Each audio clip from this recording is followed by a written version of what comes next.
ಕೂಡ ಒಂದು ಡೌಟ್ ಏನು ಅಂದ್ರೆ ನೆಕ್ಸ್ಟ್ ಏನಾಗುತ್ತೆ ಅನ್ನುವಂತ ಒಂದು ಕುತೂಹಲ ಎಲ್ರಿಗೂ ಸ್ಟಾರ್ಟ್ ಆಗಿದೆ. ಅಫ್ಕೋರ್ಸ್ ಖಂಡಿತವಾಗಿ ಒಂದು ಕುತೂಹಲ ಬಂದೇ ಬರುತ್ತೆ. ಯಾಕೆಂದ್ರೆ ಈಗ ತಿಲಕ್ ಪಾತ್ರ ಅಂತ್ಯ ಆದ್ಮೇಲೆ ಮುಂದೆ ಏನಾಗ್ಬೋದು ಅಂತ ಎಲ್ಲರೂ ಕೂಡ ಈಗ ಊಹಿಸೋಕೆ ಶುರು ಮಾಡ್ತಾರೆ. ಜೊತೆಗೆ ಎಲ್ರು ಏನೀಗ ಇಮ್ಯಾಜಿನ್ ಮಾಡೋದು ಅಂದ್ರೆ ತಿಲಕ್ ಹೋದ್ಮೇಲೆ ಈಗ ಅಣ್ಣಯ್ಯ ಆದಂತ ನೋಡ್ಬಿಟ್ಟು ಈಗ ಎಪಿಸೋಡ್ಗಳು ಬಹಳಷ್ಟು ರೋಚಕತೆಯಿಂದ ಸಹ ಮೂಡ್ತಿರುವಂತಹ ಕಾರಣ ಅಣ್ಣಯ್ಯ ಆಗಿರುವ ದೇವ್ ಈಗ ಏನ್ ಮಾಡ್ತಾರೆ, ಪವಿತ್ರ ಅವರ ಮನೆಗೆ ಬಂದು ಸೊ ನಿಮ್ಮನ್ನ ನೋಡ್ಕೋತೀನಿ, ಸಹಾಯವನ್ನ ಮಾಡ್ತೀನಿ, ದುಡ್ಡು ಕೊಡ್ತೀನಿ ಅಂತ ಹೇಳ್ತಾರಲ್ಲ.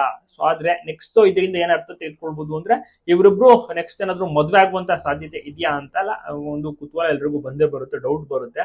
ಆದ್ರೆ ಇಲ್ಲಿ ಪವಿತ್ರ ಕಂಪ್ಲೀಟ್ ಆಗಿ ಟೋಟಲಿ ಆಪೋಸಿಟ್ ಆಗಿರುವುದು. ದೇವ್ನ ಕಂಡ್ರೇನೆ ಮೊದಲೇ ಉರಿದು ಬೀಳ್ತಿದ್ದಂತ ಪವಿತ್ರ ಈಗ ದೇವಿಂದಾನೇ ತಿಲಕ್ ಹೋಗೋಕೆ ಕಾರಣ ಆಗಿದ್ದು ಅಂತ ಹಠ ಹಿಡಿದು ಪಣ ಹಿಡಿದು ಸರಿಯಾಗಿ ಬೈದು ಕೂಡ ಕಳಿಸಿರುವಂತದ್ದು. ಸೊ ಹೀಗಾಗಿ ಯಾವ ರೀತಿ ಈ ಒಂದು ಬದಲಾವಣೆಗಳು ಟ್ವಿಸ್ಟ್ ಗಳು ಬರುತ್ತೆ, ದೇವ್ ಮತ್ತೆ ಪವಿತ್ರ ಯಾವ ರೀತಿ ಮದುವೆ ಆಗ್ತಾರೆ, ಇಷ್ಟೊಂದೆಲ್ಲ ಭಿನ್ನಾಭಿಪ್ರಾಯ ಜಗಳದ ನಡುವೆ ಮದುವೆ ಆಗ್ತಾರ ನಿಜವಾಗ್ಲು ಅಂತ ಒಂದು ಕ್ವಶನ್ ಮೂಡಿದೆ.